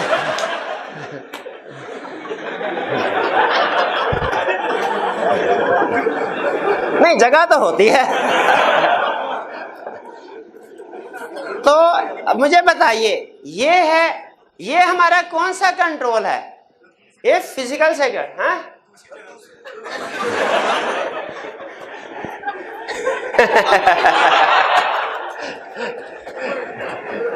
फिजिकल सिक्योरिटी, ये है फिजिकल सिक्योरिटी। अच्छा लेकिन डे एंड पे कैशियर क्या करता है, टोटल कैश जो रिसीव हुआ स्टूडेंट से और जो काउंट किया रिकंसाइल करता है कि मैंने इनवाइसेस कितने इशू की और मेरे पास फिजिकल कितना है, टैली करता है। ये क्या है, ये रिकंसिलिएशन, काउंट करना, रिकंसिलिएशन करना। फिजिकल कंट्रोल में कितनी एग्जांपल दें, दो एग्जांपल। एक क्या, फिजिकल सिक्योरिटी यानी एक्सेस जो है रिस्ट्रिक्ट कर देना, लिमिट कर देना, और दूसरा क्या है, पीरियड एंड पे काउंट करना है एसेट को, बुक बैलेंस के साथ मैच करना पूरा है कि नहीं, ताकि अगर उसमें कोई चोरी हो रहा है, कमी बेशिया पता चल रहा है। दोनों में क्या फर्क है, एक है एक्सेस, जिस जगह पे इन्वेंट्री पड़ी हुई है एक्सेस रिस्ट्रिक्ट करना, अनऑथराइज्ड पर्सन को ना आने देना, ये भी कंट्रोल है। दूसरा क्या है, डे एंड पे या पीरियड एंड पे काउंट करके रिकंसाइल करना बुक बैलेंस के साथ, कहीं कमी पेशी तो नहीं है। दोनों में क्या फर्क है, पहले एक मिनट वन पे वन।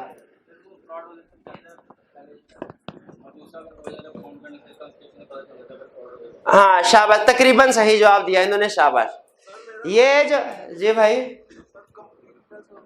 भाई आप पहले हाथ उठाना पड़ता है ना, हाथ जो है वो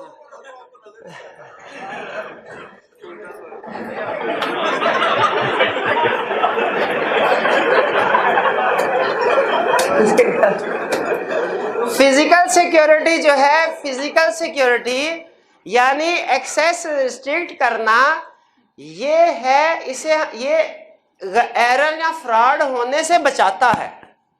और जो दूसरा है काउंटिंग एंड रिकंसिलिएशन, ये अगर एरर या फ्रॉड हो जाए उसे आइडेंटिफाई करता है। इस कंट्रोल को जिसमें एक्सेस लिमिट की जाती है, इसे हम कहते हैं प्रिवेंटिव कंट्रोल। प्रिवेंटिव, एरर अकर होने से बचाता है। और इसको कहते हैं डिटेक्टिव कंट्रोल। डिटेक्टिव कंट्रोल कि अगर एरर या फ्रॉड हो जाए तो इससे आइडेंटिफाई होगा। भाई कोई चोर चोरी करना चाहे, गार्ड बैठाया हुआ चोरी कर सकता है? नहीं, प्रिवेंटिव कंट्रोल। और अगर गार्ड ही खुद दाएं बाएं कर रहा हो तो प्रिवेंटिव तो नहीं चला, लेकिन हमें मंथ एंड में स्टॉक काउंट करेंगे पता चल जाएगा फिजिकल कम है, डिटेक्टिव कंट्रोल। तो कंट्रोल है प्रिवेंटिव, डिटेक्टिव। एक और भी होता है करेक्टिव। करेक्टिव, हाँ, दो हो तो कहा जाता है जोड़ी है, तीन हो तो क्या कहते हैं? तिगड़ी। हाँ, ये तिगड़ी है कंट्रोल्स की, ये प्रिवेंटिव, डिटेक्टिव और करेक्टिव। आगे चल, सेग्रीगेशन ऑफ ड्यूटी, ये ले, ये क्या समझाओ, पता नहीं कब से समझाता रहा हूं सेग्रीगेशन ऑफ ड्यूटीज क्या है। किसी और क्लास में समझाया होगा। अच्छा, सेग्रीगेशन ऑफ ड्यूटी का मतलब ये है एक ट्रांजैक्शन में एक से ज्यादा लोग इन्वॉल्व होना, ताकि अगर कोई एक एरर या फ्रॉड करे तो दूसरा उसको पकड़ ले। दोनों में तो फिर कोलिजन, वो तो लिमिटेशन होती। अगर आपसे कहा जाए, जैसे एग्जांपल दी थी मैंने आपको, कैश रिसीव करने के लिए लादा बंदा, रिकॉर्ड करने के लिए, ये तो कैश की एग्जांपल हो गई। अब कोई नई एग्जांपल देते हैं परचेजेस की। सेग्रीगेशन ड्यूटीज, परचेज, आपसे कहा जाए परचेज ट्रांजैक्शन में सेग्रीगेशन ड्यूटीज करें, पैसों की परवाह ना करें, बंदे जितने मर्जी पॉइंट करेंगे हम सैलरी दे देंगे, हम कहेंगे लो सेग्रीगेशन ड्यूटी सुनो। परचेज की ट्रांजैक्शन में परचेज रेक्विजिशन लिखने वाला बंदा, परचेज इनिशिएट करने वाला बंदा अलहदा हो, फैक्ट्री वाला। परचेज ऑर्डर इशू करने वाला बंदा अलहदा हो, इनिशिएशन वाला बंदा अलहदा, ऑर्डर वाला बंदा अलहदा, जो चीजें परचेज की रिसीव करने वाला बंदा अलहदा होना चाहिए, इनवाइस प्रिपेयर करने वाला बंदा अलहदा होना चाहिए, अकाउंट्स में रिकॉर्ड करने वाला बंदा अलहदा होना चाहिए, अप्रूव करने वाला बंदा अलहदा होना चाहिए, पेमेंट करने वाला बंदा अलहदा होना चाहिए। ये सेग्रीगेशन ड्यूटीज। अब बताइए 6-7 लोग हो गए, अब एरर या फ्रॉड अगर करना चाहे आसान होगा? नहीं, सारे मिलना मुश्किल होता है। कोई ना कोई उसमें एक बंदा होता है जिसका दिमाग खराब होता है, वो नहीं मिलता। वो कहता ना भैया मैंने हराम नहीं खाना, उसको या तो फिर थोड़े से ज्यादा पैसे देने पड़ते हैं या फिर मिल मिला के उसको किसी खुडे लाइन लगाना होता है, किसी और जगह फेंकना होता है। हाँ जी, तो ये है सेग्रीगेशन ऑफ ड्यूटीज। इनिशिएशन और बंदा करे, ऑर्डरिंग, और ये परचेज के पॉइंट ऑफ व्यू से बता रहा हूं। सेल्स की इसी तरह डिफरेंट होगी, रिसीविंग करने वाला बंदा अलहदा हो, इनवाइसिंग करने वाला बंदा अलहदा हो, रिकॉर्डिंग वाला अलहदा, पेमेंट वाला अलहदा, अप्रूवल ऑथराइजेशन वाला बंदा अलहदा। तो बताइए क्या एग्री करते हैं इन 5 कंट्रोल एक्टिविटीज से हमारे risk of error and fraud कम होते हैं? तो आइंदा याद रखेंगे इनको। अच्छा मुझे बताइए, कंट्रोल एक्टिविटी डिजाइन इंप्लीमेंट कर दी गई, अगर इनके ऊपर कोई चेकिंग मॉनिटरिंग करने वाला ना हो, कितना अरसा चलेंगे? महीना, 2 महीने। जब पता है स्टॉक काउंट करने वाले को, रिकंसिलिएशन बनाने वाले को किसी ने चेकिंग ही नहीं करनी, 2-3 महीने बाद नहीं करेगा फिर वो काम। तो इसीलिए जहां कंट्रोल एक्टिविटीज इंप्लीमेंट कर दी, वहां पे उनकी मॉनिटरिंग करने वाला कोई बंदा होना चाहिए कि नहीं, कि कंट्रोल एक्टिविटीज सही तरीके से कंटिन्यूस बेसिस पे काम कर रही है कि नहीं भाई, होना चाहिए कि नहीं? कहां? कंपनी के अंदर होना चाहिए, कंपनी के बाहर? एक बंदा होता है, कौन भला? शाबाश, इंटरनल ऑडिटर। Internal auditor. तो मॉनिटरिंग ऑफ कंट्रोल, ये तो मैंने लिखा हुआ है, मैं 50 रुपए निकालने लगा था, नहीं जरा हवेली आ जाना।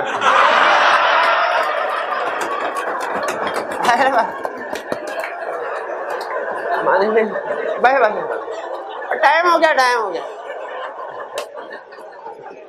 मॉनिटरिंग ऑफ कंट्रोल कौन करेगा? इंटरनल ऑडिट वाले, इंटरनल ऑडिट वाले करेंगे। इसका मतलब ये हुआ अगर किसी जगह ऑडिट करने के लिए हम जाते हैं और वहां पे इंटरनल ऑडिट डिपार्टमेंट है ही नहीं, हम क्या कहेंगे? इंटरनल कंट्रोल सिस्टम स्ट्रॉन्ग है कि वीक है? वीक है। और अगर इंटरनल ऑडिट डिपार्टमेंट है, बताइए हमें एज ऑडिटर उस इंटरनल ऑडिट वाले को वैल्यूएट करना चाहिए कि नहीं, कि इसमें पढ़े लिखे, कॉम्पिटेंट, एक्सपीरियंस, ऑब्जेक्टिव, इंडिपेंडेंट लोग काम कर रहे हैं कि नहीं? भाई देखना चाहिए कि नहीं? फिर बताइए अगर क्लाइंट का इंटरनल डिपार्टमेंट नहीं है, इंटरनल कंट्रोल वीक, अगर क्लाइंट का इंटरनल डिपार्टमेंट है तो हमने उसको इवेल्युएट करना है। किसको? कैसे?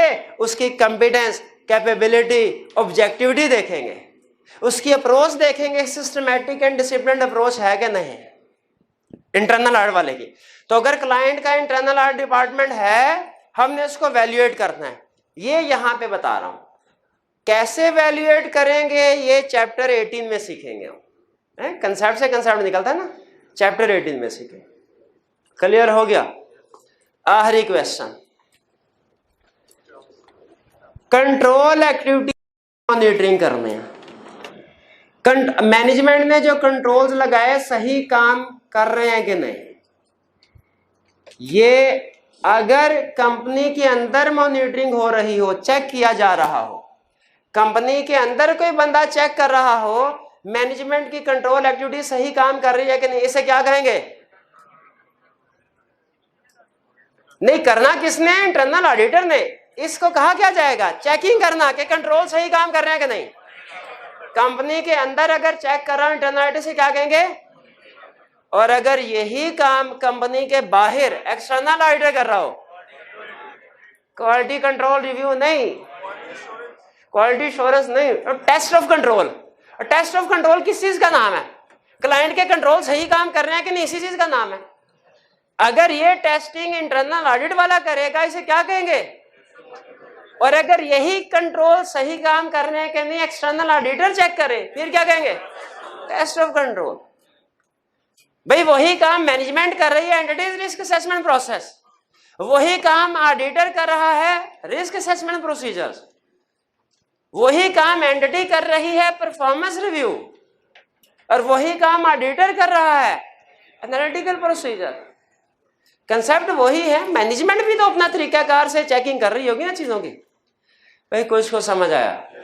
चलिए आज घर जाके आपने रीडिंग करनी है लर्निंग ऑब्जेक्टिव 2 की, और वॉल्यूम 2 में से क्वेश्चन नंबर 1 और 16, 1 और 16 ये अटेम्प्ट करना है।